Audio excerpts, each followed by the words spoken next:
we have 2 fellows from Morocco. You all know where Morocco is? Yeah. Africa. Yeah, so the north, I think it's Northwest Africa, Yeah, if I know correctly. Yeah, you Googled it before you got here? No, you just know? All right, good. And so Adam, who is walking down now, and thank you. Is from Morocco, so basically it's a two-way exchange program. So Adam and Abdul, who's not here with us this morning, are spending time in Holyoke for 4 weeks working at City Hall, getting to know the city departments, and there's a really big focus on civic engagement, so learning more about our form of government here locally, statewide, and also nationally, the relationship between government and the private sector and nonprofit organizations, and just sort of how life and democracy works here in the country. And while it's a really great experience for Adam and Abdul, it's also a really great experience for me and everybody in City Hall and the people that they're interacting with, because we're also learning a lot about Morocco and the way of life and the form of government and things like that.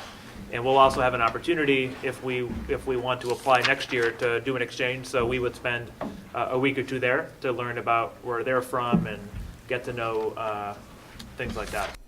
And so you had mentioned that ethnic studies is important for you as someone to learn more about your own culture and heritage. How do you think it benefits students that maybe don't share your culture or heritage? I feel like it benefits like people from outside because they get to see another point of view of everything that happened. Mm-hmm. Like it's not just like, oh, this happened. They get both sides of the story instead of just one. Yeah. Anyone else have a thought on the class and why it's important? I know you do. How about any of you up here? You're up here because you're not shy, right? So, You want to say something? I mean, as what he touched on, I believe that me, not my culture, but seeing people really opens your eyes a little bit. Yeah. Something like that. Yeah, I think all you were really lucky because I didn't, when I was here at Holyoke, we didn't have ethnic studies. You know, we had history and the traditional social science classes, but it really wasn't until I got to college that I took ethnic studies classes or Africana studies and learned a little bit more about those topics. So it's pretty cool that they do that here at the high school. Adam, do you want to maybe talk a little bit about, just introduce yourself and what you do in Morocco and thoughts so far? Yes, Yeah. of course. So hi everybody, my name is Adam, I'm 28, and I am city councillor in my city, Agadir. My city, Agadir, is 400,000 people, so it's 10 times Holyoke, but it's a city that looks like California, maybe. It's on the ocean and it's much warmer than here. As a city councillor, I am a member of the council. I can give my. I'm from the opposition, so my job is to complain about things that's not good in the city. So that's why I came here in this program to learn more about how the cities in US are run and how the local government is working, how the different departments are working. It's very important for me to have this experience. So I don't know if you have an idea about Morocco. Morocco is close by. It's North Africa. It's close by Spain. It's only 10. I trying to convert to It's 9 miles from Spain. We can just take a ferry, 1 hour ferry to go to Spain. Cool. It's cool. Sorry. Do you speak like a certain language, or do you just speak like English first? No, English is my fourth language. So is it like how did And we have higher language? Like, what's the primary language? we have a Moroccan dialects. It's a mix between. Morocco was a carrefour of a lot of civilizations, so we had different culture in the country. Of course, we speak Arabic, but the language that we speak every day is dialects. It's not classical Arabic. Classical Arabic for us, it's more like Shakespeare English.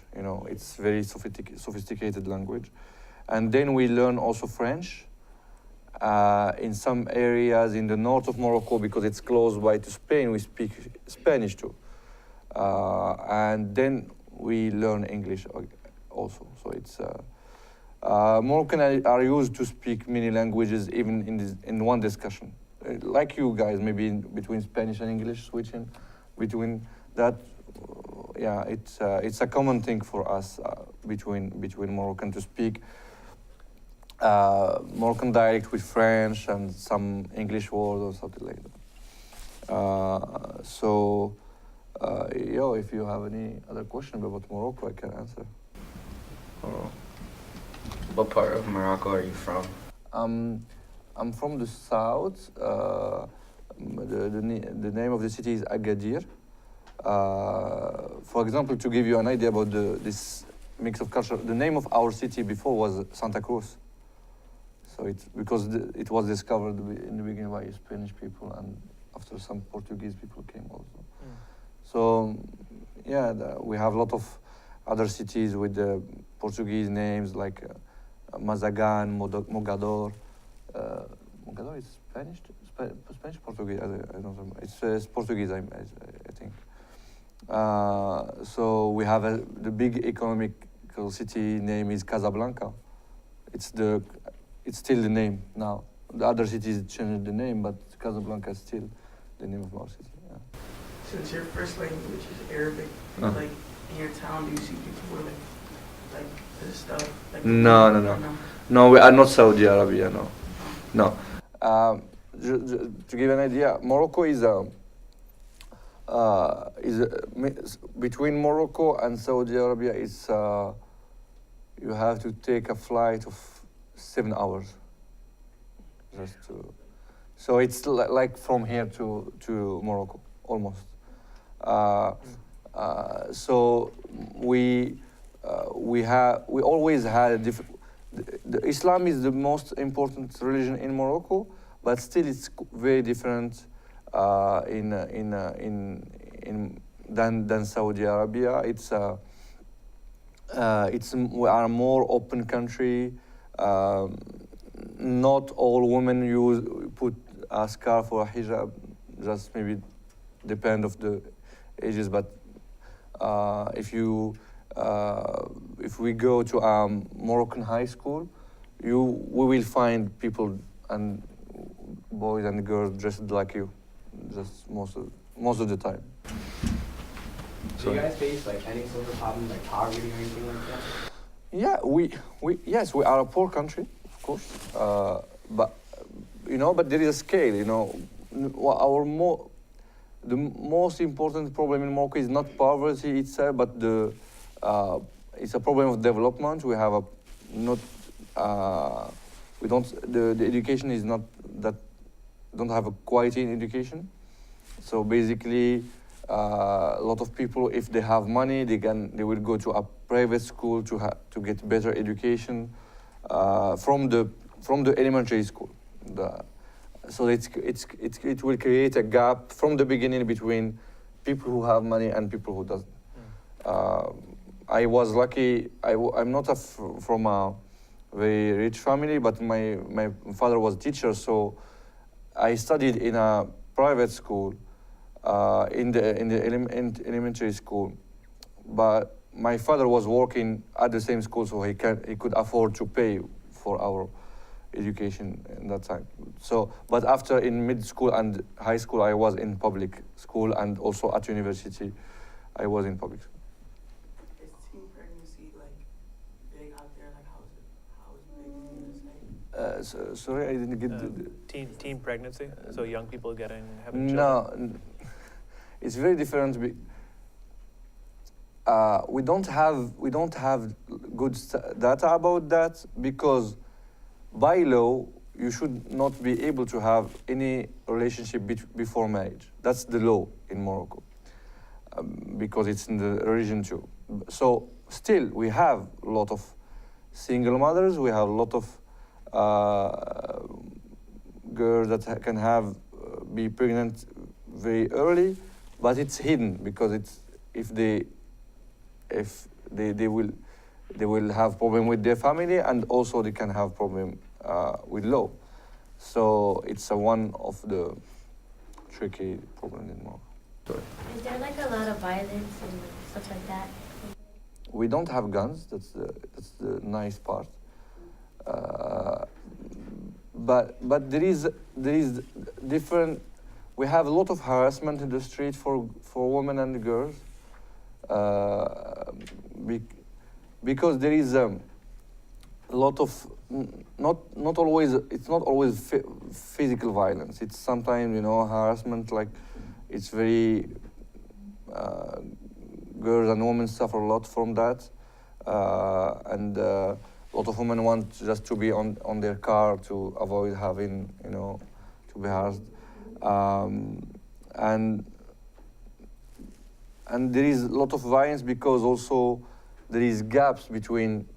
We have very rich people, very rich people, and very poor people, and for example, some people from poor background they can feel not comfortable in some situations, so it can create some violence also.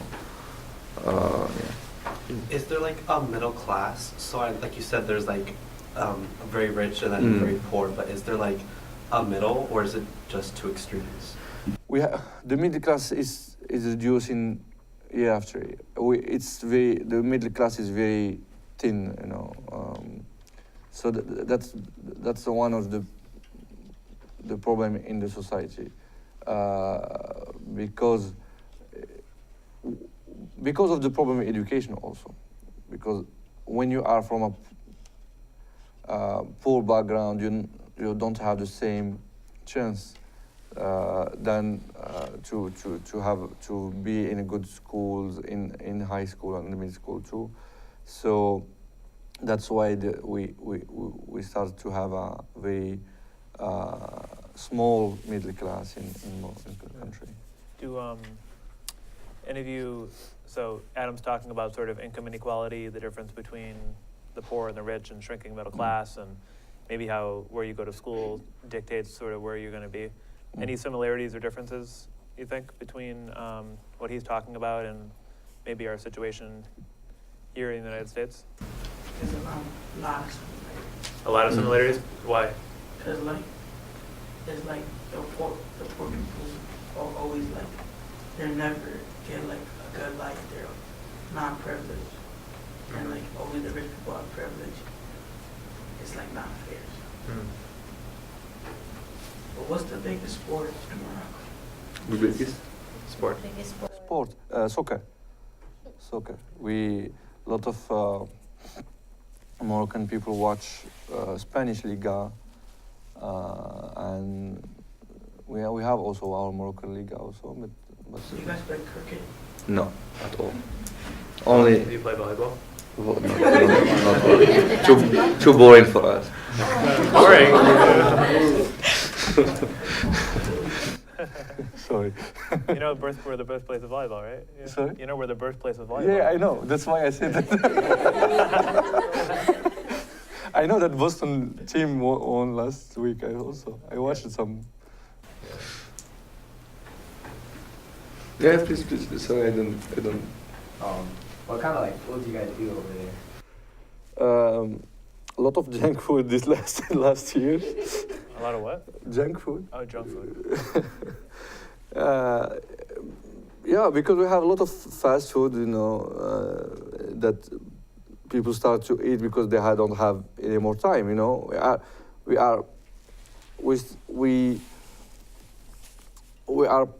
as I said, we are a poor country, but we have a lot of modern life like yours.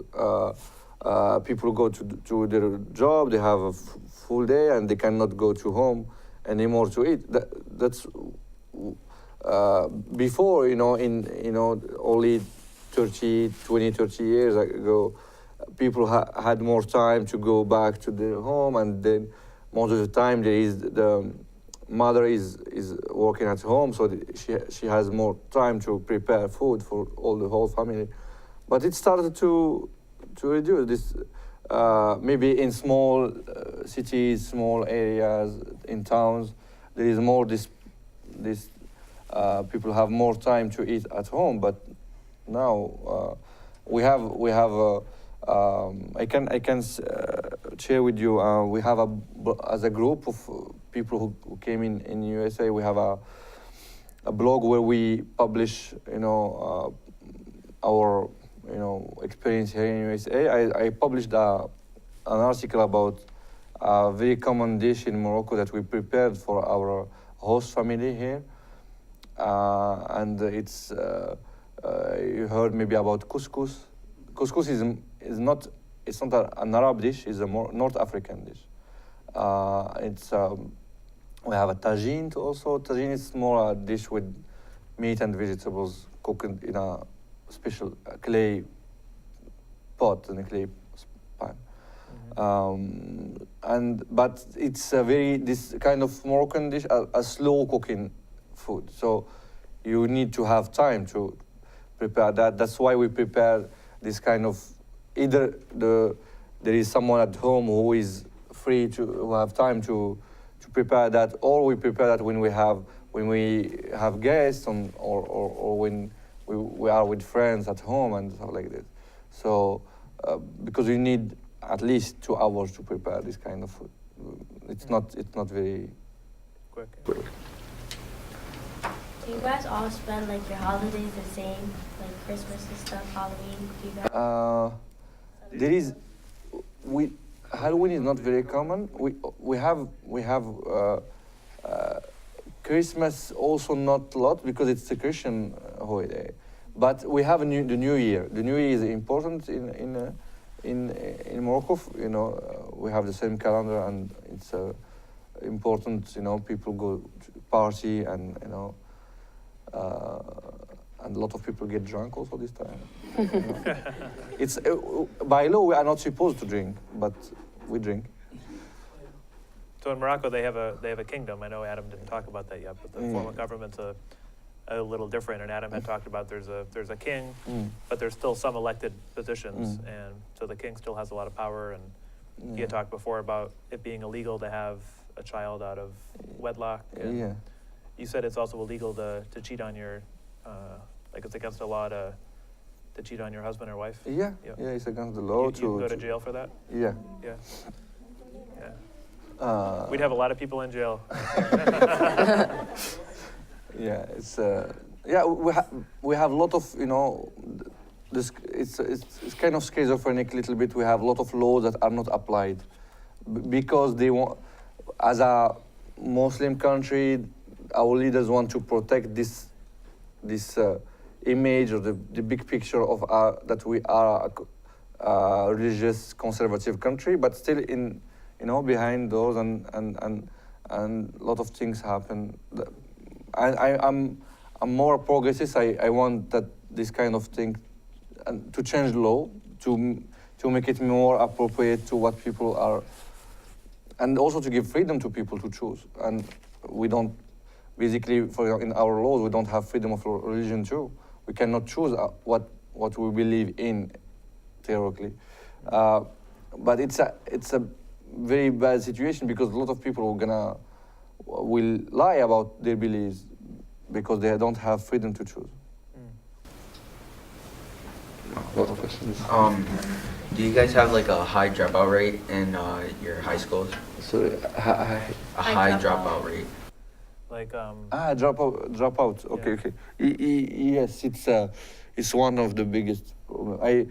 We met the superintendent of public schools here, and he spoke about maybe 80 students drop out every year here in Holyoke, and I was smiling because if we had these 80 people only, it's gonna be fine for us, because we have a lot of dropouts, especially not in the cities. In the high school, a lot of students can drop out in high school, but the most dangerous thing is that students from small towns, they drop out very, very early. So that's one of the biggest And problems. for someone who drops out, what do they end up doing? Like, do they find a job, or what do they do? some of them don't do anything. That's the thing, because it's the traditional thing was to, if someone drop out and he will work with his father and he will learn a vocational thing. You know, he will learn something to be, you know, carpenter or electrician. He will learn that, you know, on the field with his parent or his older brother or something. But this kind of things change because we are also now a modern country, so you cannot be electrician just by learning, by seeing others doing this, repairing things. You know, you have to follow a training and to be able to get a job in a company or something like that. So that's why this kind of students they are in a they have a lot of difficulty to find a training now, to find a job, and they are out of society mainly. They are yeah. How many grade levels are in Morocco? Grade level. We have. It's very hard for me to understand the grades here and stuff. But the idea is we have the primary school. We have 6 levels in elementary school, and then 3 levels in the mid school, and then again 3 levels in the high school. That's what. Also, like it was back in the day over here. I don't know. Yeah, it sounds pretty similar except for high school maybe. Yeah, true. Yeah. It's more French system. That's we are more similar to French system. So I know in the United States we have like 180 days of school. Like we have like a strict thing. In Morocco, do you have that? Like a strict like amount of days they have to go to school? And what do kids usually do after they get out of high school? In high school we have a very complex system because your time table, the time sheet or that you have. The schedule? The schedule, yes. Yep. Is can be very flexible. Yeah, it's you can start at 8 and finish at 9, and you can go home at 9 and then at 10. I'm sorry, from 8 to 10, and then you can go home and come back at 2 p.m. and study from 2 p.m. to 6 p.m. It can be, and it's very bad. It's. You could go to school at whatever time you want. No. Based on your schedule, you have to be there, but your schedule will depend of your group and your grade and stuff like this. That's more like college. It sounds like. Yeah, it's more like college and this flexibility. We even have this flexibility from mid school, basically. Yes, we start to have this flexible schedule from mid school, and it creates a lot of problems because parents cannot always know when do you study, and if they are not very if they don't pay attention to their children, they will not know if they are at home or they can stay on the street. That's what happened a lot. A lot of students can just hang out near to the high school or mid school, and there is a lot of problem also. We have problem of drugs and stuff like this. So it's very problematic. And then the other part is that even after 6 p.m. Our educational system is very, very competitive. If you want to pass exams to get to good college, because we have a lot of colleges that are free, public college, but you need to pass some exams to get admitted there, and for that you need to prepare a lot especially in the last year of high school, and then we have a lot of extra sessions by night that are private tutoring sessions that we pay for, either at home with small group or in a kind of training center or something like that. And we have to do a lot of this kind of training sessions to be, you know, to achieve good marks in exam. So that's why I remember when I was in last year of high school, we had you know, very long day. We finish at 9 and we get back home at around 10 p.m. So it's So do you have any questions for our students? As I said, they're in a global studies track and they're studying ethnic studies right now. And yeah, any questions for them? So no, so I cannot find a question. So here in the United States, like the LGBTQ community is advancing a lot really fast. What's the advancement over there in Morocco? We're still in very basic thing. It's also forbidden by law to be gay or so we have a small LGBT community, but it's hard for them to explain themselves because they can face two problems basically. They can face a lot of homophobia in the society, and then they can face the law. And what do you mean by face the law? What'll happen? 6 months in jail, at least. Yeah. Sorry. Since you've been in the United States, what similarities and differences have you noticed between Morocco and the United States? As we talked about the similarity of you know, people from poor background and can have a lot of problems also to have good education and to have the same equal chances. But the difference is also is that you have a democracy, we don't. You have a lot of freedom, and we don't. That's the most to make it short. Yeah, so I think we're gonna wrap up, but I want to thank Adam for being here and thank all of you for asking so many questions. And you want to clap? Yeah. So and just thank you all for being so engaged, and thank you for studying ethnic studies. And you know where I am, so if I can ever help with anything or you want to be involved in anything in the city, just let me know. So.